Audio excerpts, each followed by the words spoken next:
جائے، پوچھتا ہے کہ قیامت کا دن کب ہوگا۔ سو جب آنکھیں چندھیا جائیں اور چاند گہنا جائے اور سورج اور چاند جمع کر دیے جائیں، اس دن انسان کہے گا کہ کہاں ہے بھاگنے کی جگہ؟ کہیں نہیں، کوئی جائے پناہ نہیں۔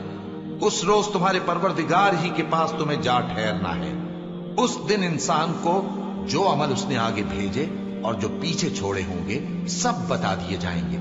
بلکہ انسان آپ اپنا گواہ ہے، اگرچہ عذر و معذرت کرتا رہے۔ اور اے پیغمبر صلی اللہ علیہ وآلہ وسلم، وحی کے پڑھنے کے لیے اپنی زبان کو تیز تیز حرکت نہ دیا کرو کہ اس کو جلد سیکھ لو۔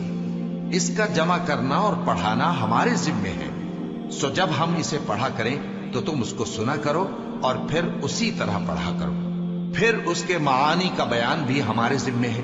مگر لوگو، تم دنیا کو دوست رکھتے ہو